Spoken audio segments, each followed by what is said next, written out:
जय माता दी। फिटकरी एक बहुत ही अच्छा प्रतीक माना जाता है नेगेटिविटी को दूर करने के लिए। आपने देखा ना कि अगर कट लग जाता है तो फिटकरी से रब कर देते हैं और थोड़ी देर में वो कट वाली जगह ठीक हो जाती है।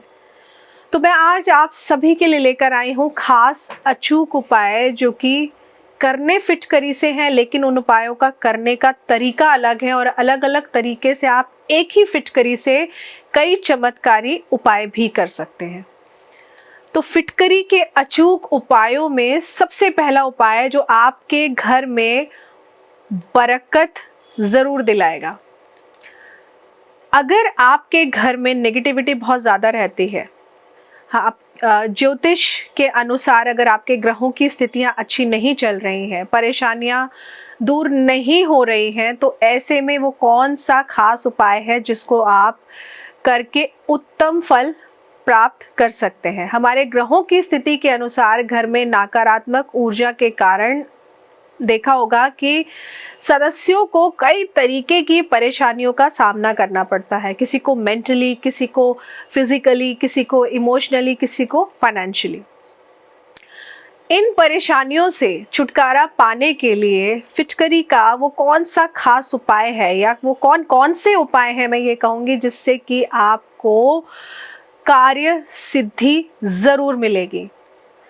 तो आइए शुरुआत करते हैं वीडियो की और जानते हैं ऐसे कौन से अचूक उपाय हैं जिन्हें करने से घर से नकारात्मक ऊर्जा दूर होगी, घर के सदस्यों के बीच में मनमुटाव खत्म होगा और घर के सदस्यों की बरकत शुरू हो जाएगी। तो शुरुआत हम कहाँ से करेंगे? घर के मेन एंट्रेंस से, क्योंकि जब भी आपके घर में लक्ष्मी जी आती हैं या बाहर से कोई मेहमान आता है तो main gate is the priority. आपको करना क्या है? बहुत छोटा सा और खास उपाय है। आपने एक कांच की कटोरी में फिटकरी लेनी है। इस फिटकरी को आपने अपने मेन गेट के दरवाजे पर या फिर डोर के साथ में खिड़की हो तो खिड़की के पास ही आप इसको रख सकते हैं। इसको ओपन करके रखिए, ढक के नहीं रखना है। ऐसा करने से आपके घर में जितने भी लोग आएंगे, किसी भी प्रकार की नेगेटिविटी अगर उनके साथ आ रही है तो वो अंदर प्रवेश नहीं कर पाएगी, वो नेगेटिविटी बाहर ही रह जाएगी। और एक बार कटोरी में रखी हुई फिटकरी को आपने हर तीसरे दिन बदलना है, इस बात का ध्यान रखिएगा।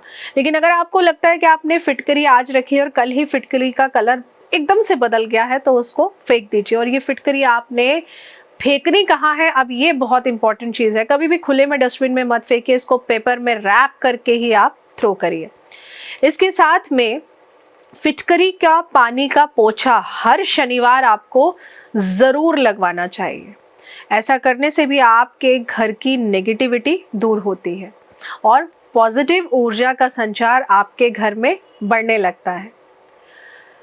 फिटकरी को अगर आप काले रंग के कपड़े में लपेटकर और उसके ऊपर काले रंग का ही धागा बांधकर अगर आप पोटली बना लेते हैं और इस पोटली को अगर आप अपने शॉप, दुकान, अपने कार्यस्थल के मेन गेट के ऊपर लगा देते हैं तो आप देखेंगे कि आपके काम पर बुरी नज़र जल्दी से किसी की नहीं लगेगी। क्योंकि आजकल लोग अपने दुख से दुखी नहीं हैं, आपके सुख से ज़्यादा दुखी हैं।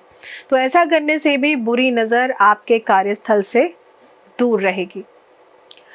इसके अलावा जिन लोगों का विवाह नहीं हो रहा है उन लोगों के लिए फिटकरी का खास तौर से वो कौन सा अचूक उपाय है जिसको करना सिर्फ एक बार है और फल आप इंस्टेंट देख पाएंगे कि एक बार किया हुआ उपाय आपको निश्चय ही लाभ दिलाएगा। अगर आपके विवाह होने में दिक्कत आ रही है तो ऐसे में आप एक नीले रंग के कपड़े में, अब नीला कलर जो मैं कपड़े का बोल रही हूँ वो लाइट ब्लू नहीं होना चाहिए, वो डार्क ब्लू होना चाहिए। तो डार्क ब्लू कलर का कपड़ा लेना है, आपने उसमें फिटकरी रखनी है और इसको आपने काले रंग के धागे से ही इस पोटली को गांठ लगानी है।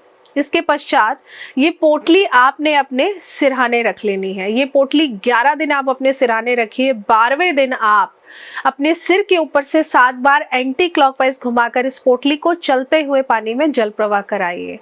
फर्स्ट टाइम जब आप ये पोटली अपने सिरहाने रखेंगे तो आपको ये उपाय शनिवार से शुरू करना है। शनिवार की सुबह पोटली बना लीजिए, शनिवार की रात्रि में आप ये पोटली रखकर सो जाइए। 11 दिन लगातार आप पोटली रखिए। ये उपाय मेल फीमेल कोई भी कर सकता है। फीमेल्स की जो मंथली प्रॉब्लम होती है उससे भी इसका कोई लेना देना नहीं है। इस बीच में अगर वो भी हो जाएगा तो भी कोई दिक्कत नहीं है। आप इस उपाय को 11 दिन जैसे मैंने आपको बोला है वैसे करके देखिए। अगर आपका विवाह नहीं हो रहा है तो आपके विवाह के रास्ते भी खुल जाएंगे। आशा करती हूँ कि आप इन उपायों को करेंगे और उपाय करके आप नीचे कमेंट सेक्शन में बताएंगे ज़रूर कि आपको कितनी जल्दी और कितना लाभ हुआ, क्योंकि ऐसा अगर आप करेंगे ना, आपके कमेंट्स पढ़कर मुझे तो प्रसन्नता मिलती ही है, लेकिन साथ ही में आपके कमेंट्स पढ़कर कहीं ना कहीं जो और दूसरे लोग आपके कमेंट्स जब भी पढ़ते हैं तो उनके अंदर भी एक मोटिवेशन आता है कि हाँ, हमें भी ऐसा करना चाहिए। बाकी अगर आप अपनी जन्म कुंडली का अध्ययन कराना चाहते हैं, अपनी जन्म कुंडली दिखाना चाहते हैं, तो आप स्क्रीन पे दिए हुए नंबर पर कॉल या व्हाट्सएप कर सकते हैं। अपॉइंटमेंट के जो भी चार्जेस होंगे, जो भी अवेलेबल टाइम होगा, आपको बता दिया जाएगा। और जब भी आप अपॉइंटमेंट बुक करेंगे तो कभी कभी ऐसा भी हो सकता है कि आपको सेम डे की अपॉइंटमेंट ना मिले, तो निराश मत होइएगा, नाराज़ भी मत होइएगा, क्योंकि मेरा काम है आप लोगों की परेशानियों को दूर करना। लेकिन बिना अपॉइंटमेंट के हम लोग कुंडली विश्लेषण नहीं करते हैं। ये भी मैं आपको इसलिए बता रही हूँ क्योंकि काफ़ी सारे कॉल्स आते हैं और वो सीधा अपनी प्रॉब्लम्स बताने लगते हैं। तो देखिए, बिना अपॉइंटमेंट के तो मैं आपको उपाय यहाँ यूट्यूब चैनल पर बता ही रही हूँ। आप अपनी परेशानी के अकॉर्डिंग वो उपाय देख सकते हैं और कर सकते हैं। लेकिन अगर आप अपनी जन्म कुंडली का अध्ययन कराना चाहते हैं तो स्क्रीन पे दिए हुए नंबर पर कनेक्ट कर सकते हैं। वीडियो को लाइक ज़रूर करिए, शेयर करिए, कमेंट करना मत भूलिए। साथ ही में आप अपना प्यार हम लोगों को देते रहिए, क्योंकि उसके बिना हम कुछ नहीं है। जय माता दी।